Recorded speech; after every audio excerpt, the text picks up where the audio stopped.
Some 4th of July stories never make the news. Not because they didn't happen, but because no one knows how to explain them.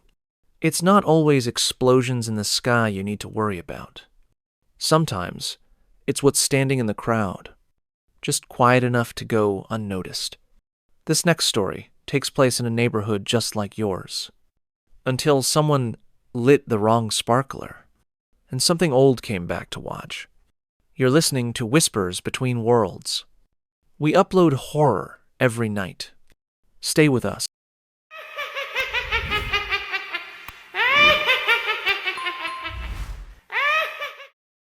Story 1. The Firework That Shouldn't Have Gone Off. July 4th, 2006. Oak Ridge, Pennsylvania. Population just under 4,000. The kind of town where everyone knows everyone and nobody locks their doors unless it's hunting season. The entire neighborhood gathered for the annual 4th of July celebration at Oak Ridge Park. Local firehouse put on the fireworks every year. Always the same field, the same gravel lot, the same little flags lining the sidewalk. Families brought lawn chairs, bug spray, red, white, and blue blankets. Kids ran around with glow sticks. Adults drank cheap beer in plastic cups. Someone played Leonard Skinner through a Bluetooth speaker. It was small-town America at its finest dot until the very end. That night, something happened that Oak Ridge still doesn't talk about out loud. The show started at 9 p.m. sharp. Sky was clear, weather perfect.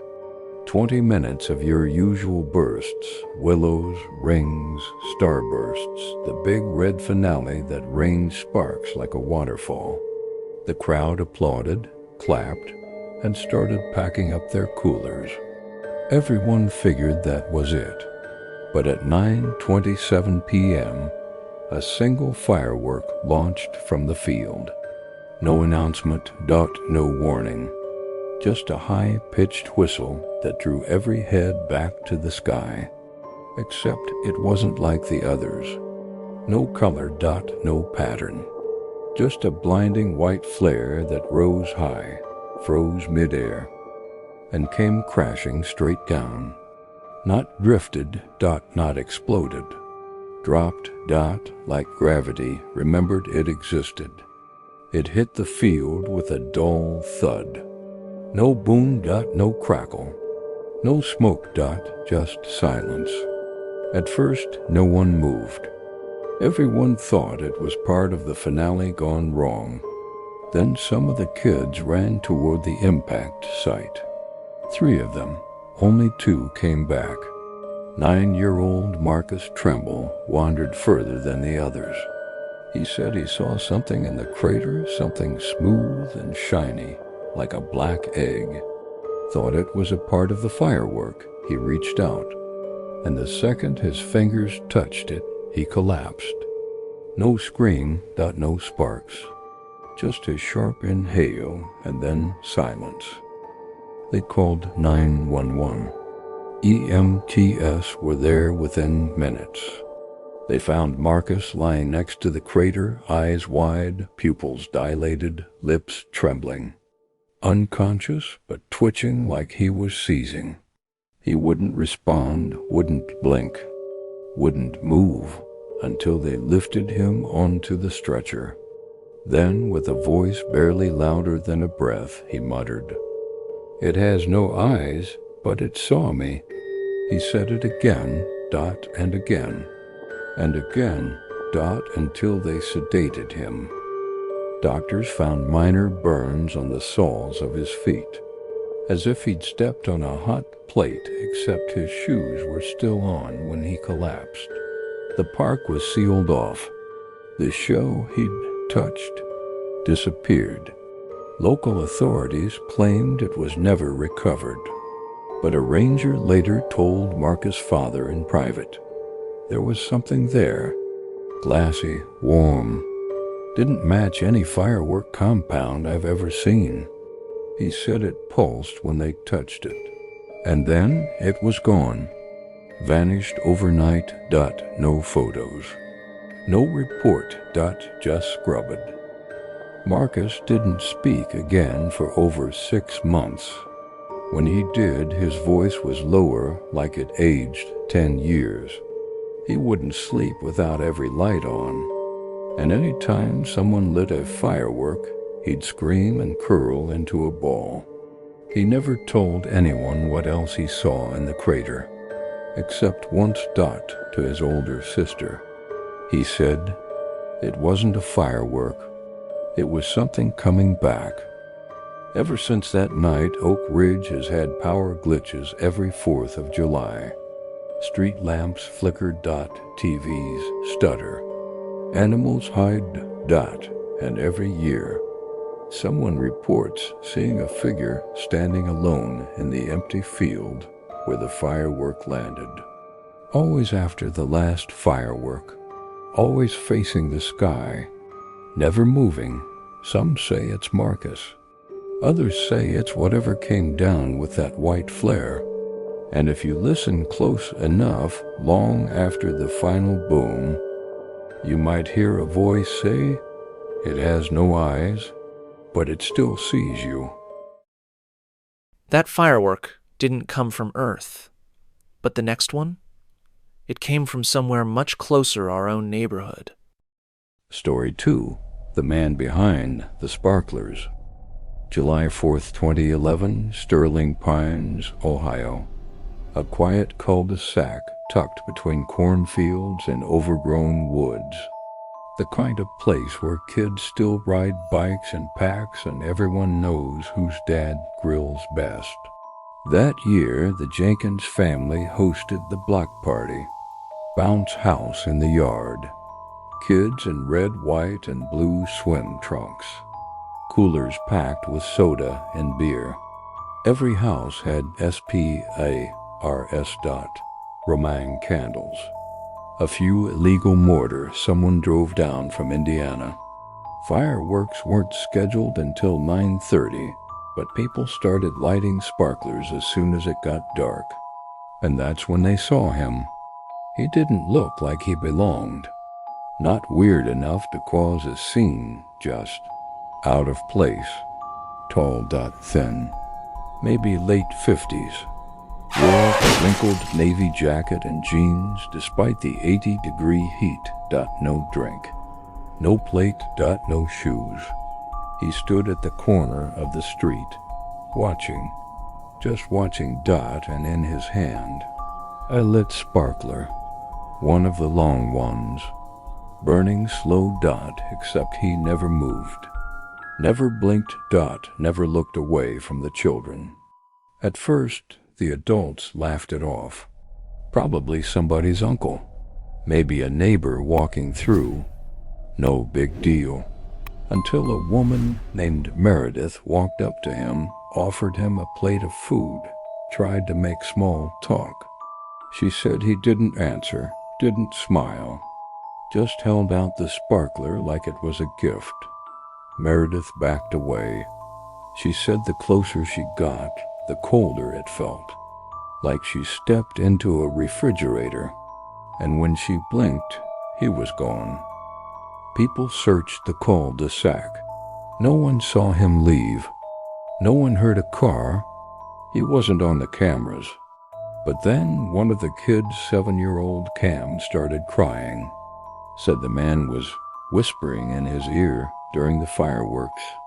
When they asked what he said, Cam pointed toward the woods and said, "Light the dark one, then follow me home."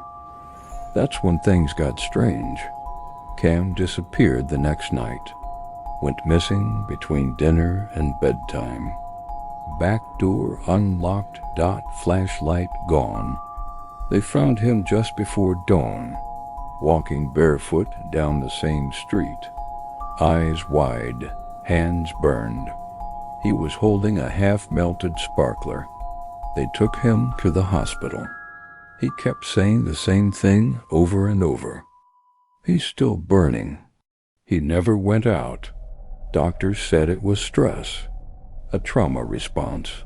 But when police reviewed the neighborhood security footage, between 2:03 and 2:04 a.m., every doorbell cam glitched out. Static.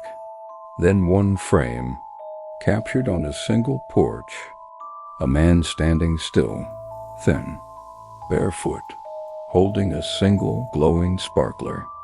The timestamp burned into the image. 2 hours, 3 minutes, and 44 seconds every year since. Now, every July 4th, the Jenkins family lights exactly 10 sparklers in the street. No more dot, no less. They say if you light more, he comes back, and if you light less, he never leaves. Cam doesn't speak anymore, but he draws. And every 4th of July, he tapes the same drawing to his window. A stick figure holding a sparkler, standing just outside the house, smiling. He vanished, with a sparkler still burning. But the next one? He disappeared, chasing a light that wasn't supposed to be there. Story 3. The Red Lantern. July 4th, 1998. Greystone, Arkansas's population just under 900. The kind of town where the 4th of July parade starts with a tractor and ends with a church choir. Fireworks were always lit at the edge of Lake Waller, right after the last slice of pie and the first mosquito bite. But the locals knew one rule, one unspoken rule. Don't stay past midnight, and don't go near the Red Lantern. Every year, after the last firework faded, someone would hang a single red lantern near the lake. No one knew who did it. It wasn't part of the official celebration. It didn't mark any path or boat dock. It just appeared floating above the water on a crooked pole, glowing dimly in the fog. And every year, someone ignored the warning. In 1998, it was a boy named Caleb Dunn, 15. Restless Dot said he didn't believe in town ghost stories. Bet his friends he'd paddle a canoe across the lake and touch the lantern. They dared him. He waited until after the crowd cleared. The music died. Midnight came and went. Then he went alone. His parents found the canoe drifting the next morning. No Caleb. Just his sandals inside and a wet handprint on the lantern's pole. The red glow was still burning. They searched the lake, dragged it, dived at no body. No splashes had been heard. No screams. Just silence. Then people started whispering again. Not for the first time. Greystone has stories, some older than the town itself, about a ferryman. A man who walked into the lake wearing a lantern around his neck after being falsely accused of arson during a July 4th celebration in 1912. They say the townsfolk tied him to a canoe and pushed him out during the finale. Said it was justice. But when the lake caught fire that night, they realized they got the wrong man, and he never came back. Now, every year, the Red Lantern returns, and it glows brighter if someone lies near it. Last year, someone tried to take it down, an out-of-town couple visiting family. Locals told them not to go near it. They laughed.